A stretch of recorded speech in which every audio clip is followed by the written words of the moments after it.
All right, you live long enough in Africa to realize that this phone is more worthy than you think of it. This is the iPhone 5S, but before you leave this video, please allow me justify that. Now, let me just list a few things that we as guys down here in Africa would want in a phone. One, first and foremost, is mobile connectivity. Now, that's the ability to be able to call your partner or friend at the other end. And then two, we are very interested in taking photos, be it of us and our friends. Then three, we are interested in a few social media apps. And you may know that the commonest around here is WhatsApp. This is simply for communication. And then the other thing that we may look into that is common here is Telegram. Now, when you go to certain other leagues, you may now start looking into Facebook and Twitter, and that's more for the elite generation. And then we do keep a lot of things on our phone, so in most cases it's a storage device for memories that have been created mostly by camera and through WhatsApping. Now, just to look at what this phone has. When we look at mobile connectivity, by the way, this is a 4G phone, and by African standards, that's quite a fast phone to have. And since we predominantly run on mobile internet, this phone is very reliable at that. So for mobile connectivity, both for mobile communication and internet, this phone is perfect. The iPhone 5, you'll be surprised that it has an 8 megapixel camera. Now, I just want to show you how quickly this phone boots in comparison later on in the video to what is available on the market. This is, I believe, now about 30 seconds since I hit the power button, and this is not much of a big deal here in Africa, saying that we have phones that will actually take almost a minute to boot up. I think you've heard of the Techno. No offense meant, but this is the iPhone 5S. First of all, every single day in Africa we are battling with phone snatchers, and this is a very portable phone to grab in your entire palm. You can't get this snatched. I think you've been in traffic jam and you've seen people shouting, running after thieves after their phones have been snatched through their windows, or someone walking and it's grabbed from them. It's very perfect. And two, the idea that it is a secure phone, it is tiny and very hard to advertise itself from a distance, so that's one check mark, and it's a very big deal down here. But although that's not the case, let me attempt to connect to a mobile hotspot and show you how its internet works when I connect to hotspots. So I'm going to connect to our Wi-Fi, and it's a very capable device. I believe you will all appreciate that. Now, yeah, it's already connected. I've connected to it before. Let me just pull out its specs sheets just to support what I have been commenting and justify to you further why this phone is very reliable around here.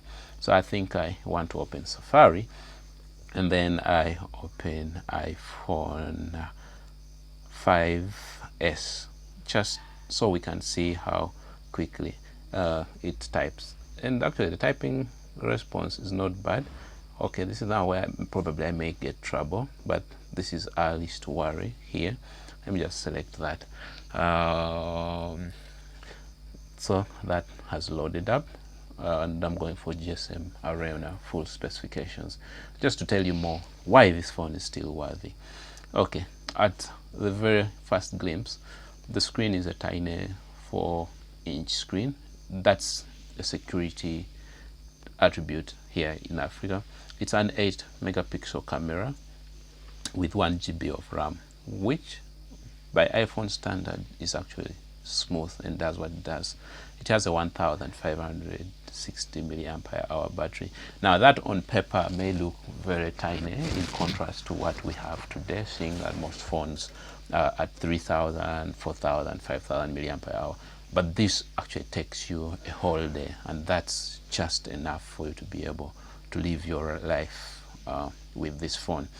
I just wanted to look further into the resolution of just the screen. This is a really good resolution, as in 300 pixels per inch. I see phones with way wider screens, but very horrible to look at because they have as low as 200 dots per inch. Now, it's a dual-core processor. That's not a big deal, but because you really see how responsive this phone is, despite it being just a dual-core. Now, this version is the 32 GB version. So when we come to storage, it is doing a pretty nice job. 32 is decent. Now, we said we tend to take pictures. That means we care about the camera. Now, it's an 8 megapixel, but that's not the main point. The point is the fact that it's a 1.5 micrometer pixel size, meaning it's low light performance for a phone from its time. This is roughly 2000, probably 14 if I'm not mistaken, to be having a camera of that sort. Anyway, I think let me just demonstrate it in real life. I pull out the camera and you look at what it is capable of. Now, I do not know whether you'll be able to appreciate that's just the front camera showing you what's underneath. I am recording using a Sony phone, but let me take you to the rear camera. Now, this is what it spits out. Yeah, I mean, that's a picture of the marker, and I'm too close to it, and this would almost count as a micro shot. Okay, let me just take the photo and then show you as a picture, and it takes it in real time, and that's really decent picture. It's something I can really share on my WhatsApp. I can use it on my Telegram, on my Facebook, and lucky for us, it actually has the security patch for this year. I just wanted to show you as pertains social media apps. One, you will be able to use WhatsApp or the legendary TikTok. So with TikTok, you're already covered. With WhatsApp, you're already covered. Snapchat, we already covered. And yeah, so this is a phone that can still work, more so in this day and era. In Africa, this is a very decent piece of gadget. And I just want to give you a comparison to show you what the alternatives that we have in the market. If you look at this now, lately you can get it at around about roughly $60, used or UK used. Now for that, let me just compare it with the brochure I was handed over recently. Now these phones, you look at this one right here, it's just 1 GB with 8 megapixel, but 3000 milliampere hour battery. But this phone, I have used it, it's terribly slow and it's running Android, and that 1 GB doesn't help it. Very horrible, and you're going to pay twice more or less the amount that you would get that. And just look at them. Imagine these are brand new phones that are being sold today. Look at the lower version. It has 1 GB of RAM, 8 GB of storage. Screen is 5-inch, which is bigger than this, but then a horrible 5 megapixel camera, and the battery is just slightly more than this would have, running on Android 8. I mean, this is absurd that this should be sold today with us here. Anyway, that's just me trying to justify that the iPhone 5S is still a worthy phone in this day and era. So if you're in Africa, you're in Uganda, you're in East Africa, you're somewhere, I mean, please hold a flagship, and this is a really cheap flagship to hold in this day and era.